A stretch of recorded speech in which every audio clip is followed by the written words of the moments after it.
तो ये द्रव्य प्राण भी संयोग है, और द्रव्य प्राण का आधार क्या है कि देह का संयोग होना, इसका मतलब है द्रव्य प्राण का संयोग है। ठीक है, और देखो 4 प्रकार के द्रव्य प्राण कहे गए ना, इंद्रिय प्राण, बल प्राण, आयु प्राण और श्वासोच्छ्वास। तो शरीर पूरा देह जो है वो इंद्रिय प्रमाण ही होती है, इसलिए इंद्रिय प्राण कहा। और शरीर में जो है मन वचन काय ये तीनों सम्मिलित हैं, श्वासोच्छ्वास भी सम्मिलित है, इसलिए इसको द्रव्य प्राण कहा गया। और जो आयु है वो आयु जब तक रहती है तब तक जीव और इसका दोनों का संयोग बना रहता है, इसलिए आयु को उसमें शामिल किया गया है। और ये सब पौद्गलिक हैं, ठीक है, इसलिए ये परद्रव्य है।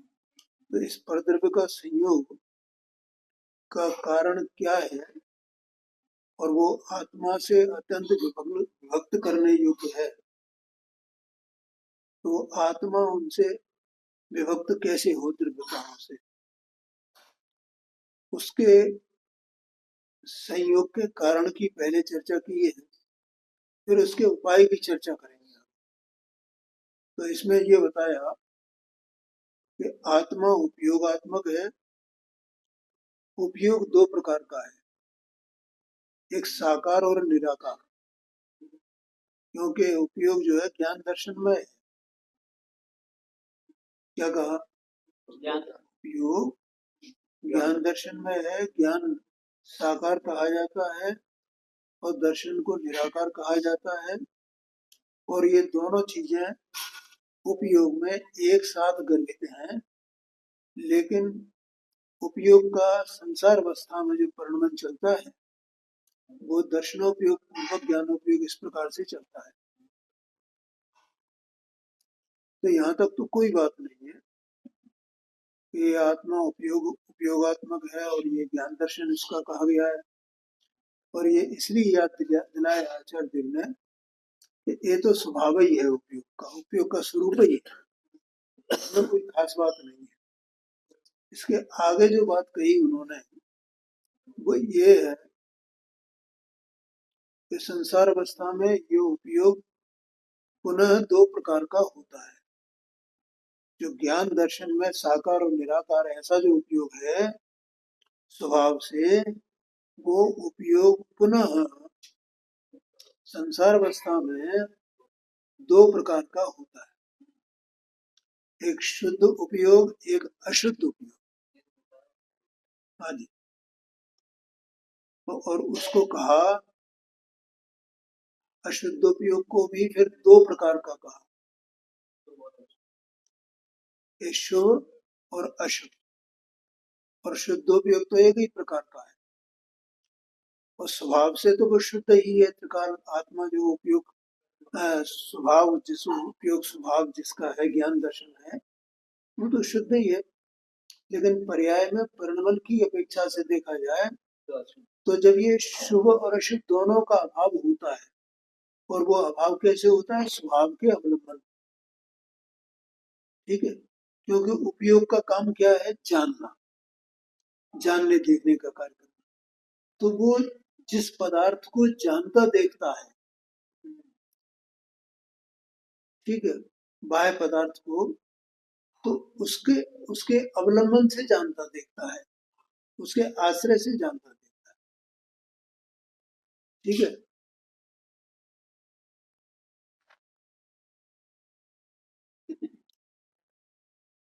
अर्थात उसका लक्ष्य करता है। क्या करता है? उसका लक्ष्य करता है।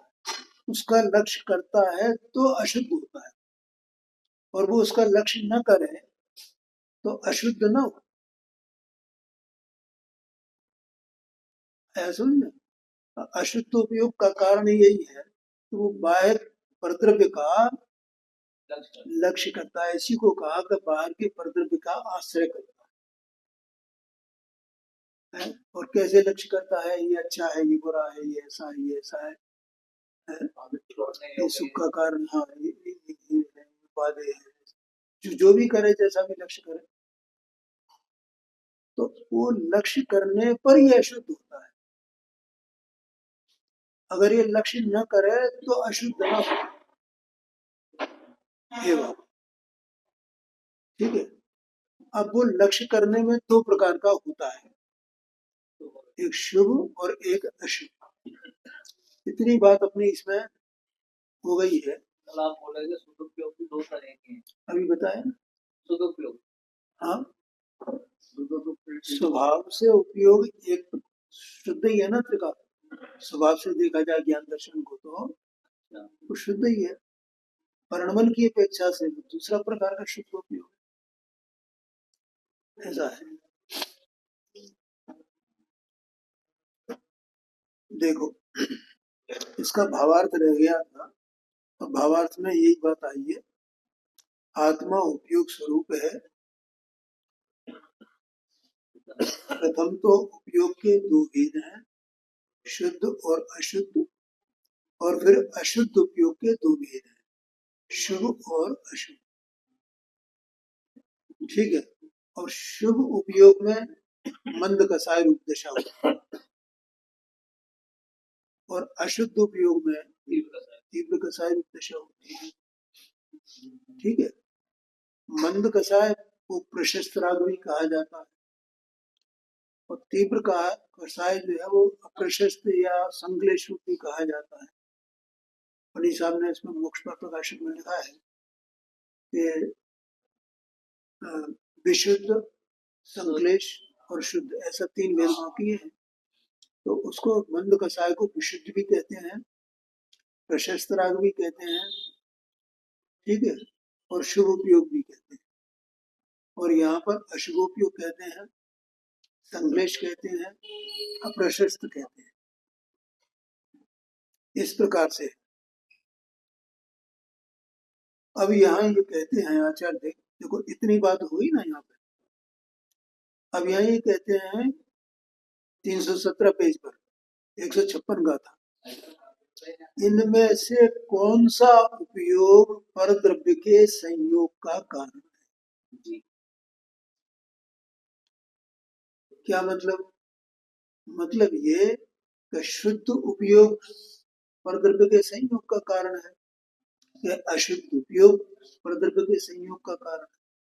फिर अशुद्ध उपयोग की आपने दो भेद किए, तो उसमें शुभोपयोग परद्रव्य के संयोग का कारण है, या अशुभ उपयोग परद्रव्य के संयोग का कारण है? ऐसा हमारा प्रश्न है, उसकी बात यहाँ चर्चा आचार्य करते हैं।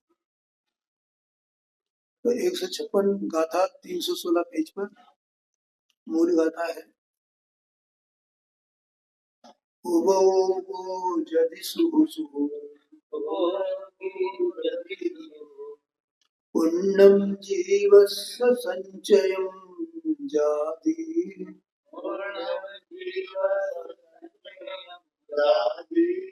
असुहो वा तदपावम् तेषिं भावे न चैमथि,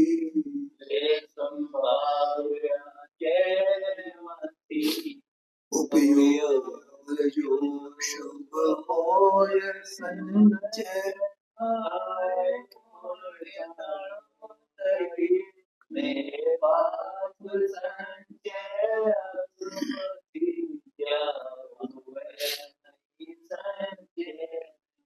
अगले पेज पर अन्वयार्थ है, 156 पेज नंबर का था।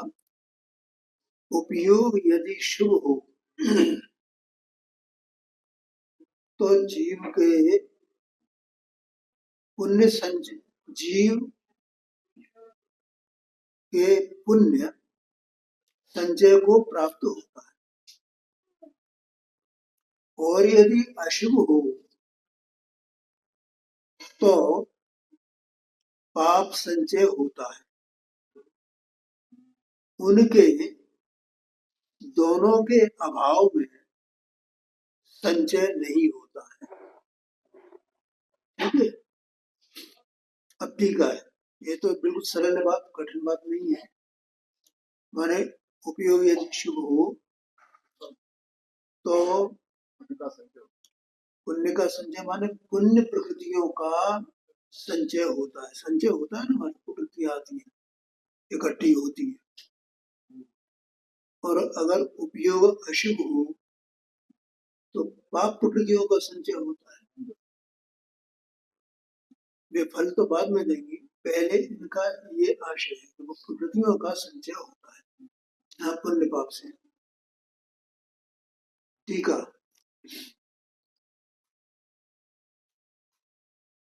और तीसरी बात यहाँ ये कही कि अगर दोनों ही नहीं हो, न अशुभोपयोग हो न शुभोपयोग हो, तो दोनों ही प्रकार का संचय नहीं होगा। सीधी बात है। अभी तो केवल इतना ज्ञान करा रहे हैं कि शुभोपयोग होने पर क्या होता है, अशुभोपयोग होने पर क्या होता है, और दोनों नहीं होने पर क्या होता है। अभी आगे कुछ नहीं कहा, आगे तो कहेंगे बात। ठीक है, जीव को परद्रव्य के संयोग का कारण अशुद्ध उपयोग है। अब यहाँ आचार्य देखना, ठीक है, जीव को परद्रव्य के संयोग का कारण अशुद्ध उपयोग है। देखो, देह मन वाणी से सिद्ध हो रहा है ना। क्या कहा कि देह मन वाणी, उसकी क्रिया जो कुछ भी है वो कर्म संचय में कारण नहीं है।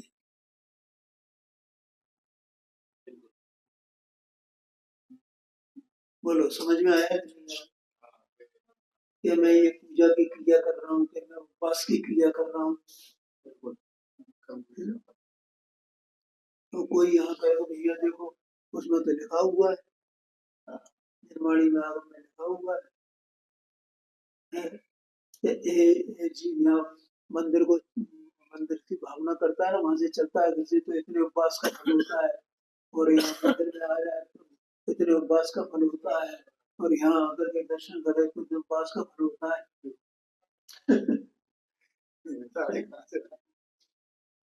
भैया, ये सब जो अज्ञानी है, जो मंदिर में नहीं आते हैं,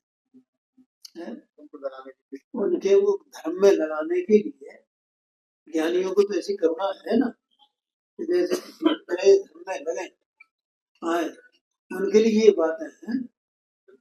पर वास्तव में देखा जाए तो ये इनसे कुछ नहीं होता भैया, सच्ची बात तो ये आया करिए। और वहां भी जिसको वास्तव में लगन लगी है मंदिर की, इसे ऐसा लगता है कि मैं कब मंदिर पहुंच जाऊंगा, तो वो भी उसका शुभोपयोग हुआ ना। तो वो शुभोपयोग हुआ तो उसका फल आएगा ना, लेकिन देह की क्रिया का फल नहीं आएगा। हाँ, उपयोग शुभ या अशुभ है, उसके अनुसार फल है, लेकिन वो देह की क्रिया का कोई फल नहीं है, ऐसा पूरे आगम में कहा। अब हम क्या है कि देह की क्रिया और उपयोग इन दोनों को भिन्न भिन्न न करते हैं, न जानते हैं, न कुछ विचार ही हमको आता है, तो हमें तो क्रिया ही वो उपयोग दिखाई देती है। क्या कहा, हमें हमें ये कर रहे हैं ना, हम ये कर रहे हैं ना, ये हमारा उपयोग नहीं है, हमारा उपयोग नहीं है, ये बात है। और फिर वो भी प्रशस्त राग कब कहा जाएगा, शुभोपयोग कब कहा जाएगा, ये इसमें आगे बताएंगे। अगर हम उससे ये कल्पना करें, ये भावना करें कि इससे मुझे पुण्य मिलेगा, इससे मुझे पुण्य मिलेगा, ये करने से या मंदिर में जाने से, ठीक है, और पुण्य के लालच में यहाँ आता है, तो वो तो भिखारीपन है, वो तो अशुभ उपयोग है, वो शुभोपयोग नहीं है। हाँ जी, हाँ। तो इसलिए वो क्या है कि माने वो अंदर से ललक से में तो उनके प्रति भक्ति, देव के प्रति, शास्त्र के प्रति, गुरु के प्रति भक्ति हो। ये तो मेरे तारण हारे हैं, इन्होंने मार्ग बताया है, ऐसा भाव हो तो वो शुभोपयोग है। और वो ये भाव ही नहीं हो, चलो भाई मैं तो अध्यक्ष हूँ ना, मैं मंत्री हूँ, मैं इसलिए मंदिर जाता हूँ, मैं तो व्यवस्था देखता हूँ मंदिर की, इसलिए भी नहीं हो, उसको भी नहीं। या मेरा मंदिर है, हाँ जी हाँ जी।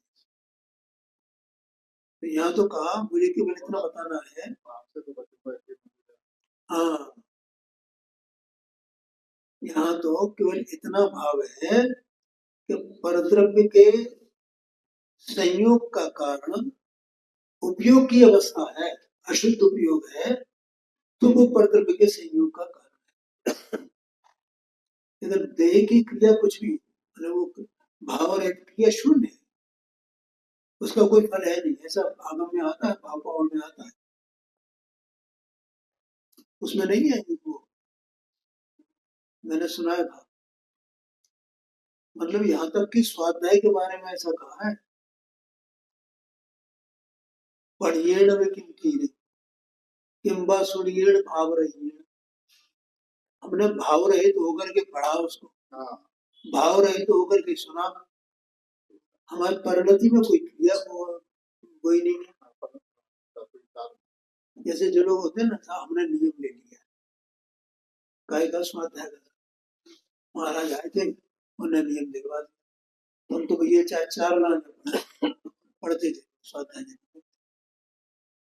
अभी कोई कैसा स्वाध्याय करते हैं, भाव रहित के भाव से, ये बात है।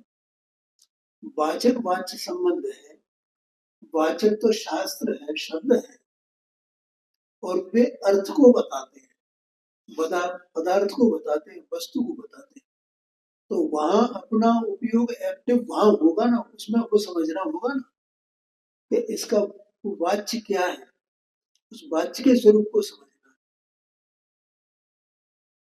तो जो वाच्य के स्वरूप को समझता है वो भाव सहित है,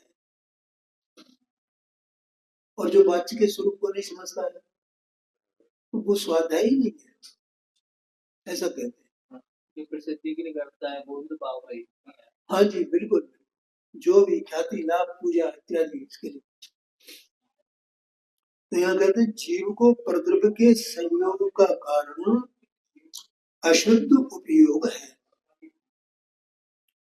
और वह उपयोग विशुद्धि तथा संक्लेश रूप उपराग के कारण शुभ और अशुभ रूप से द्विविधता को प्राप्त होता हुआ, मैंने 2 प्रकार पने, 2 पने को प्राप्त होता है, विशुद्ध रूप से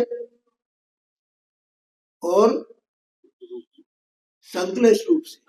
संक्लेश है ना, अभी मैंने बोला था विशुद्धि और संक्लेश, पंडित साहब ने लिखा है सूक्ष्म प्रकाशन, विशुद्ध परिणाम और संक्लेश परिणाम। उस संक्लेश रूप उपराग के कारण, उपराग का मतलब राग ही समझना और कुछ नहीं है। उपराग माने राग, राग माने विकल्प, जीव को जो विकल्प चलता है ना वो विकल्प संराग है। तो यहाँ कहा उपराग के कारण, और वो विकल्प किस प्रकार के होते हैं, राग किस प्रकार का होता है, ये आगे गाथा में बताएंगे। तो जब वो विशुद्ध परिणाम हो, विशुद्ध राग हो, तो वो शुभोपयोग है, और संक्लेश रूप राग हो तो वो अशुभ उपयोग है। देखो अपने को ऐसा लगता है संक्लेश रूप परिणाम माने क्या और विशुद्धि माने क्या। तो विशुद्धि माने तो मंद कसाई, अपन ने पढ़ा था इसमें, ठीक है, और मंद कसाई के जो विषय हैं उससे विपरीत जो विषय है उनका, उनके निमित्त से जो परिणाम होता है राग का, वो संक्लेश रूप कहा जाता है। ऐसा नहीं है अपन बहुत जोर जोर से क्रोध करें, मान करें, मायाचारी करें तो वो उसमें संश्लेषित परिणाम होगा। अगर हम घर गृहस्थी के कार्य में लगे हुए हैं तो अपने स्वरूप को भूले हुए हैं ना। हाँ, हमें उसका कोई विचार नहीं है ना, तो वो हमारा संश्लेषित परिणाम है।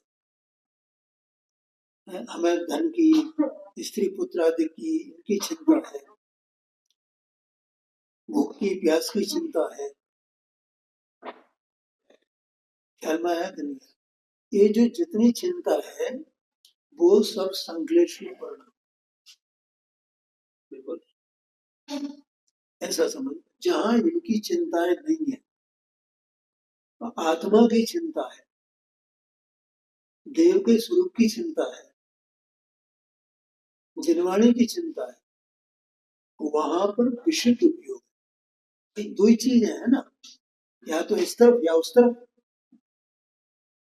अब वो संश्लेष जो परिणाम हो, फिर उसके भी वो कई भेद हो सकते हैं ना, तीव्र, तीव्रतर, तीव्रतम, इस प्रकार के।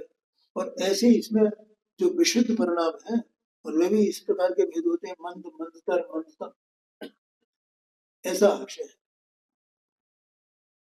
तो अपने को संश्लेष जैसा शब्द आता है ना, तो ऐसा लगता है संश्लेष में बहुत जोर का क्रोध करता है, मान करता है, मायाचारी करता है, तो संश्लेष परिणाम होगा, रोएगा, चिल्लाएगा तो संश्लेष परिणाम होगा। लेकिन यहाँ तो भेद ही तो है ना। तो उसमें आकुलता जो मंद रूप में भी ये बहुत विषयों में जाने जाने जाने संबंधी मंद कसाय माने, मंद, अभी मैंने बताया ना, मंद कसाय माने क्या, उसका उसका विषय क्या है उपयोग का, उस पर मंद कसाय का निर्धार होगा। तो तीव्र, तीव्रतर, तीव्रतम ये भेद कर दिए, पर इधर मंद, मंदतर, मंदतम, इधर ये भेद कर दो। बस दो दो दो चीजें हैं बस। उपयोग का विषय कौन है, ये बात, बिल्कुल ये बात है। उस आधार पे यहाँ किया है संश्लेष और विषय। हाँ भाई, बिल्कुल ओके। मानता है कि जब तीर कथा होती है ना, फिर वो हाँ हाँ, तो संश्लेष अंतरंग का परिणाम। आकुलता तो दोनों में है, लेकिन एक विशुद्ध रूप है और एक संश्लेष रूप है, ऐसा समझना। ये जो पर भावों की शक्ति जो है वो तो संश्लेष में आ रही है। हाँ जी, अब पर भाव को छूटे, अब अपने स्वाध्याय से उसको क्या है, चिंतन संबंधी, मनन संबंधी। हाँ, तो ये सब इसमें आ गया ना, विशुद्ध परिणाम में, ये सब विशुद्ध में आएगा ना। और वो उसके छोड़ करके माने देव गुरु शास्त्र जिनके विषय हैं, जिनकी भूमिका में है, पृष्ठभूमि में है, ठीक है, वो सब विशुद्ध परिणाम में जाएंगे, और इसके विपरीत जो है वो संश्लेष परिणाम में। अभी और आचार्य बताएंगे, इसमें उनकी गाथा पढ़ेंगे अपन, इसमें आएगी। तो उपराग के कारण शुभ और अशुभ से द्विविधता को प्राप्त होता। और उपयोग, उपयोग दो प्रकार का होता है। अब जब उपयोग दो प्रकार का होता है तो उससे क्या होता है कि वो उपयोग, अब अंत में लेना इसको, देखो, परद्रव्य के संयोग के कारण रूप से काम करता है। क्या चीज, उपयोग। कौन सा उपयोग, जो अशुद्ध उपयोग है, जो संश्लेष रूप होता है या विशुद्ध रूप होता है, वो उपयोग परद्रव्य के संयोग के कारण रूप से कार्य करता है। देखो, जब कोई कार्य होता है तो कारण तो होता है ना, और जब कोई कारण होता है तो कार्य होता है। तो अपना प्रश्न क्या है कि परद्रव्य के संयोग का कारण कौन है, कौन करता है परद्रव्य के संयोग का कारण पना किसमें है। तो उपयोग जो अशुभ है वो अशुद्ध है, जो उपयोग अशुद्ध है वो अशुद्ध उपयोग परद्रव्य के संयोग के कारण रूप से कार्य करता है। क्या कहा? परद्रव्य के संयोग के कारण रूप से कार्य करता है। परद्रव्य नहीं ये और बाहर के सब संयोग, इसमें मूल ये है। ठीक है, ये द्रव्य प्राण है ना, ये परद्रव्य है। तो इसके संयोग के कारण रूप से कार्य करता है, अर्थात वो कारण बन जाता है। अशुद्ध उपयोग कारण बनता है, काय का? परद्रव्य के संयोग का, ऐसा आशय है। बोलो भैया, समझ में आ रहा है कि नहीं आ रहा है? अपना जो उपयोग है वो संसारी जीवों व समस्त संसारी जीवों का जो उपयोग है वो निरंतर अनाद से अशुद्ध अशुद्ध अशुद्ध अशुद्ध ऐसा परिणमित होता है ना। तो वो अशुद्ध वो परिणमित होता आया है, तो वो परद्रव्य के संयोग का कारण का काम कर रहा है वो। अर्थात उसके कारण से ये बार बार परद्रव्य का संयोग, बार बार परद्रव्य का संयोग, बार बार परद्रव्य का संयोग ये होता है। ठीक है, अब अशुद्ध उपयोग दो प्रकार का कहा, इसलिए उसमें द्विविधता प्राप्त होती है। अब वो द्विविधता उसमें हुई तो वो जो परद्रव्य का संयोग है ना, वो भी उसमें भी द्विविधता आती है। कौन सी द्विविधता आती है उसमें? कि एक पुण्य रूप और एक पाप रूप। कौन सी द्विविधता आती है? माने पुण्य प्रकृति का संचय होता है और पाप प्रकृतियों का संचय होता है। पुण्य प्रकृतियों का संचय होता है, पाप प्रकृतियों का संचय होता है। उपयोग में द्विविधता है, इसकी अशुद्ध उपयोग में द्विविधता है। हाँ, विशुद्ध और संक्लेश। तो उपयोग में द्विविधता हुई तो उसके कारण से परद्रव्य का जो संचय होता है उसमें भी द्विविधता है। तो कौन सी द्विविधता है? पुण्य रूप और पाप रूप, अर्थात पुण्य प्रकृतियों का और पाप प्रकृतियों का। ख्याल में आया भैया? शांति से समझना। और वे पुण्य प्रकृतियां और पाप प्रकृतियां परद्रव्य के संयोग का कारण बनती है, उनसे होता है। वे पुण्य और पाप प्रकृतियां भी तो परद्रव्य है ना, उनका फल ऐसा इसमें आता है। इसलिए मैंने सीधा उसको कह दिया था तो परद्रव्य के संयोग माने देह, लेकिन देह मिलेगी तो वो पुण्य प्रकृतियों का उदय आएगा, पाप प्रकृतियों का उदय आएगा, तब मिलेगी ना।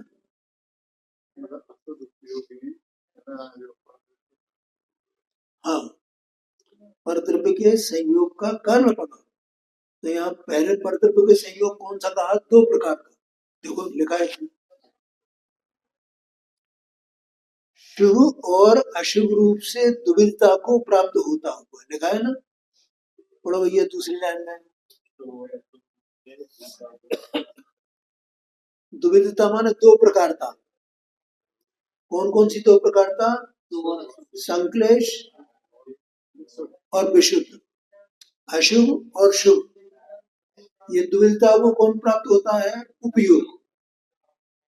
ठीक है, जो अशुद्ध उपयोग है वो अशुद्ध उपयोग दो प्रकार पने को प्राप्त होता है। वे दो प्रकार विशुद्ध और संक्लेश रूप है। तो उससे क्या होता है कि परद्रव्य के संयोग के कारण रूप से काम करता है। तो कौन सा परद्रव्य कि जो पुण्य और पाप रूप से दुविधा को प्राप्त होता है। देखा भैया? हाँ, माने परद्रव्य का संयोग जो है, परद्रव्य कौन सा? पुण्य प्रकृतियां और पाप प्रकृतियां, उसमें दुविधता हुई, उससे उनके फल में भी दुविधता होती है। आगे समझ में भैया? हाँ, देखो इसमें ब्रैकेट में लिखा हुआ है, उपराग दो प्रकार का, मंद कसाय रूप और तीव्र कसाय रूप। इसलिए अशुद्ध उपयोग भी शुभ और अशुभ के भेद से दो प्रकार का है। उपयोग दो प्रकार का है, कौन कौन सा? शुभ और अशुभ। उसमें से शुभोपयोग पुण्य रूप परद्रव्य के संयोग का कारण होता है। ठीक है, पुण्य रूप परद्रव्य के संयोग का कारण होता है। पुण्य रूप परद्रव्य संयोग माने पुण्य प्रकृतियां। ठीक है, जो 148 प्रकृतियां है ना, तो उसमें मुझे याद नहीं है कितनी है। कुछ प्रकृतियां तो शुभ है और कुछ अशुभ है।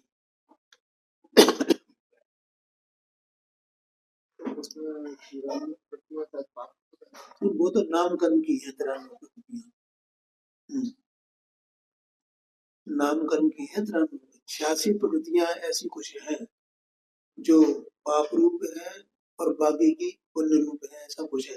अब मुझे एग्जैक्टली ध्यान नहीं है, आगत में दिया हुआ है पुण्य प्रकृतियां कितनी है और पाप प्रकृतियां कितनी है। घातिया कर्म की 47 प्रकृतियां हैं। कितनी है? 47।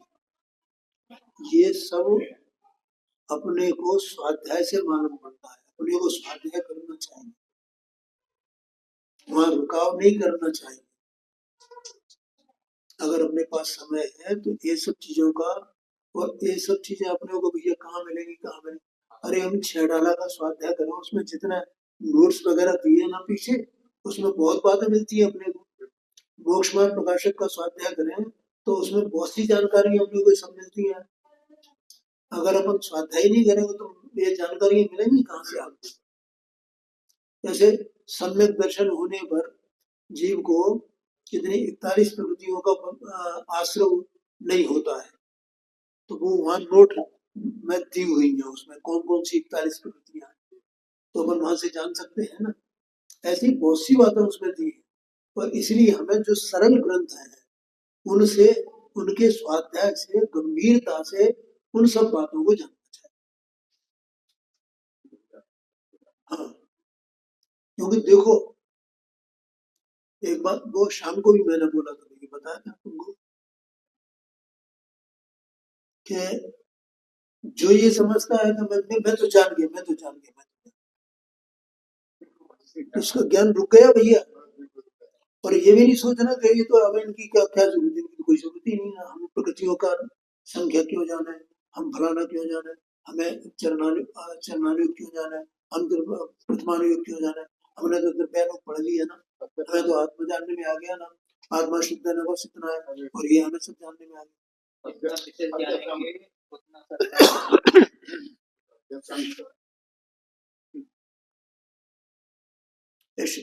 मैं शाम को किताब पढ़ता हूँ न्यायाधीश, ये मेरी डायरी में नोट है। क्या नाम है इनका? धर्मभूषण जी महाराज।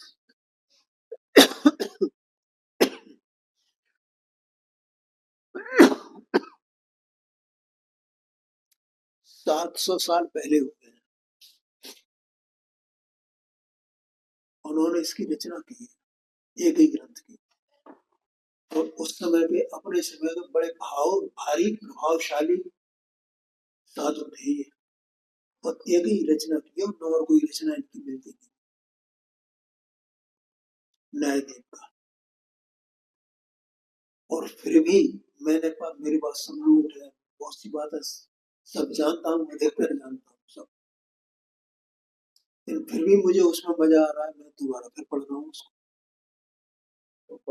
फिर मुझे जानने का भाव है। हाँ, एक गुरुदेव सिंह ने भी कहा है कि जिसने ये मान लिया कि मैं तो जान गया हूँ, मेरा काम हो गया है, तो भैया वो बहुत मुश्किल है, उसको कुछ नहीं पता। तो वो निरंतर स्वाध्याय करना चाहिए उसके लिए, ये बात है। हाँ जी, तो पुण्य रूप प्रकृतियों का संचय और पाप रूप प्रकृतियों का संचय, संयोग कहो संचय कहो, यहाँ संचय कहा मूल गाथा में, यहाँ संयोग कहा, उसका कारण होता है। किंतु जब दोनों प्रकार के अशुद्ध उपयोग का अभाव किया जाता है, मैंने दोनों प्रकार नहीं हो भैया, कपिल भाई, न तो शुभ हो ना शुभ, ध्यान में आया कि नहीं? तब ये प्रकृतियों का सद्भाव नहीं होता है, तब उनका संचय नहीं होता। चलो बैठने तो कोई बात। क्या कहा? जब शुभ या अशुभ उपयोग हो तो पुण्य प्रवृत्तियों का और पाप प्रकृतियों का संचय होता है। और अगर उपयोग शुभ या अशुभ नहीं हो, ठीक है, वो उपयोग मात्र उपयोग रहे, तब इनका संचय नहीं होता, तब इनका संयोग नहीं। बोलो समझ में आया? इसका मतलब यह है कि सारा दारोमदार किसके ऊपर है? उपयोग के ऊपर है। उपयोग के ऊपर है कि उपयोग कैसा रहता है। ध्यान में आया कि नहीं?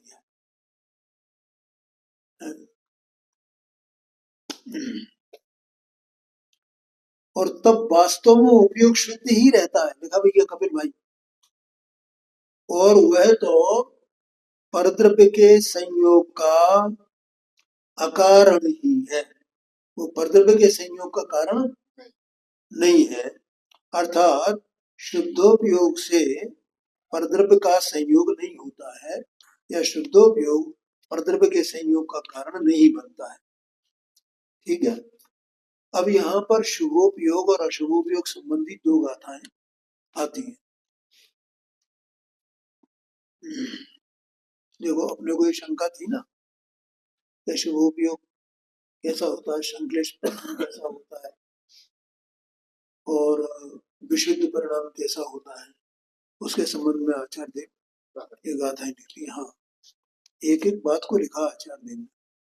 157 नंबर की गाथा, अपन इसका वाचन करते हैं। ठीक है भैया। देखो, उपयोग को हमेशा देह मन वाणी से भिन्न देखना। क्या करना?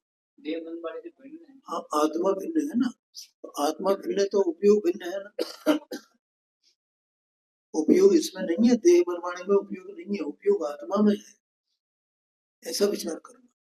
और वो उपयोग आत्मा में रहता हुआ भी, वो उपयोग आत्मा में रहता हुआ आत्मा को छोड़ता नहीं है, आत्मा में है ना। कहाँ कहाँ कहाँ रह करके काम कर रहा है? आत्मा में रह के, आत्मा में ही रह के काम कर रहा है, ये आशय है। वो आत्मा को तो छोड़ता नहीं, आत्मा से तन्मय है। जहाँ आत्मा है तहाँ उपयोग है।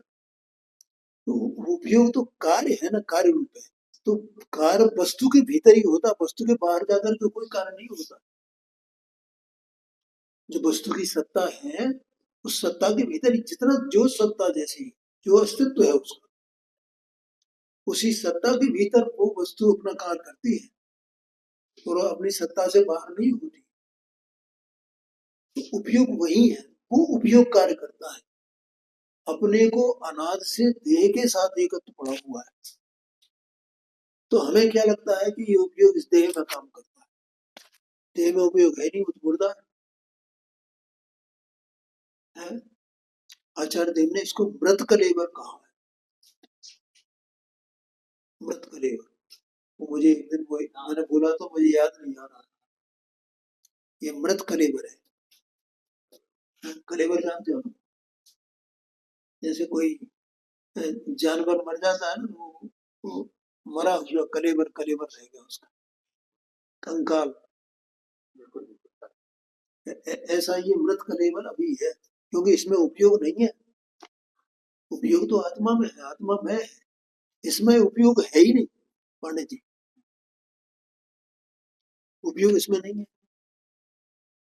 और आत्मा है तो आत्मा का उपयोग है, तो उसका उसका फल होगा ना। ये तो मरा हुआ है, ये तो हमें लगता ही नहीं कि मरा हुआ है, हमें लगता है यही हम है। इसलिए हमें लगता है कि हमें यहाँ यहाँ से हमारा उपयोग काम करता है, आंखों से काम करता है, नाक से काम करता है, कानों से काम करता है, तो उपयोग यहाँ से काम करता है, नहीं करता है। ये तो बारंबार जानने योग्य बात है। सब वो इंद्रियों से जानता है, पंचेंद्रिय संगी पंचेंद्रिय मन से जानता है, ऐसा है। ये जिनवाणी में लिखा है फलाना, भैया वो व्यवहार नहीं के कथन है, उसको पढ़ना उसका निषेध नहीं है, और व्यवहार को भी समझना व्यवहार क्या है। हाँ जी, हाँ जी, जानना योग्य है, ठीक है। लेकिन पंडित साहब ने एक बात लिखी है मोक्षमा प्रकाशित में, कि ये व्यवहार श्रद्धान करने योग्य नहीं है। मोक्षमा प्रकाशित में लिखा भाई पांडे जी, ये श्रद्धान करने योग्य नहीं है, जान तो लेना, लेकिन ऐसा नहीं मानना कि ऐसा ही है बस। श्रद्धान तो निश्चय का करना, और निश्चय यही है कि उपयोग आत्मा में है, देह के एक परमाणु को भी उपयोग स्पर्श नहीं करता है, ये समझना। अपने दायरे में रहता है, स्वचतुष्ट में रहता है, ऐसा आशय है। और वहीं रह करके ये शुद्ध होता है, अशुद्ध होता है, शुभ होता है, अशुभ होता है, उसी में बरतता हो। क्या ना है, अरे ये कैसे दिख जाए हमें ये चीज, कैसे लग जाए, ये मुझे दिखनी चाहिए, यही मैं तो अपने भी रह करके ये सब करता हूँ, इस देह में मेरा कुछ है ही नहीं है, ये तो मृत कलेवर अभी है, ऐसा हमें लगे। अभी आएगी गाथा आएगी आगे 160 नंबर की, कहेंगे मैं देह नहीं हूँ, देह का कर्ता नहीं हूँ, देह के अनुबंधता नहीं हूँ, मैं कुछ नहीं, मैं देह से न्यारी है और मैं न्यारा हूँ। क्या आगे गाथा आएगी देखो आप, है हाँ हाँ, 157 नंबर की गाथा है ना, वो 160 नंबर की गाथा है, दो गाथाओं के बीच बात आती है। देखो अपन इसको पढ़ लेते हैं जरा। जो जाना दिजिड़े पेच्छद सिद्धे तहे वण गारे,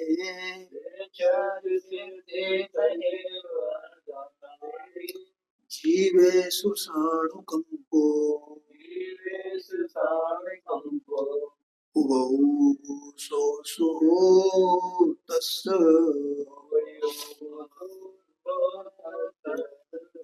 जाने जिनोने जे असदे सेतने अणगारने सो सानुकंप जीवो प्रति उपयोग छे।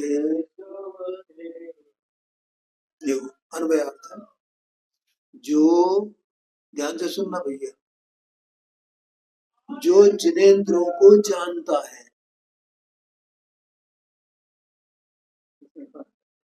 जो जिनेंद्रों को जानता है,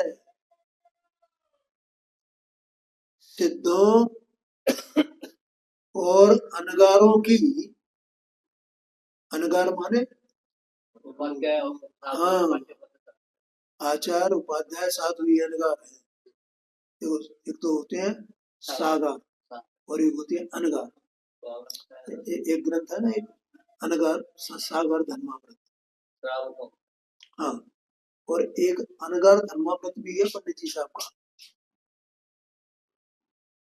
आशाधर जी, उन्होंने लिखा है, संस्कृत में रचना की है उन्होंने, हिंदी में नहीं की है, 700 वर्ष पहले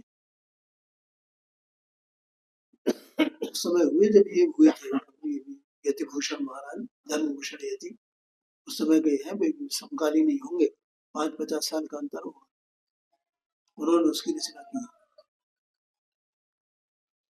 तो सागार माने श्रावक और अनगार माने मुनिराज। तो यहाँ कह रहे हैं अनगारों की श्रद्धा करता है, ख्याल में आया भैया, उनकी श्रद्धा करता है, मुनिराजों की श्रद्धा करता है, माने मुनिराजों की श्रद्धा करने का मतलब है मोक्ष मार्ग की श्रद्धा करना, तो मुनिराज तो मोक्ष मार्ग ही है, मुनिराज का जितना भी वो है आचरण, वो सब मोक्ष मार्ग है भैया, A to Z बिल्कुल सच्चा मोक्ष मार्ग वही है। इसलिए मोक्ष मार्ग की श्रद्धा करो या मुनिराज की श्रद्धा करो, चलते फिरते मोक्ष मार्ग है, ऐसे है ना, उनकी श्रद्धा करता है और जीवों के प्रति अनुकंपा युक्त है,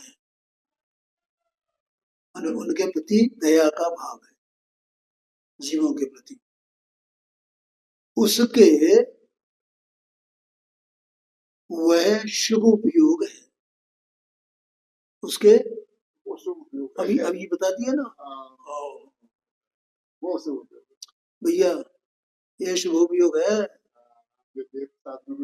हाँ जी, हाँ जी, हाँ जी, अपन तो समझ रहे भगवान का ये वो शांति धारा की तो शुभ उपयोग हो गया। ओ कहाँ इस जीव को ये जैन कुल मिला भैया, काय के लिए मिला है?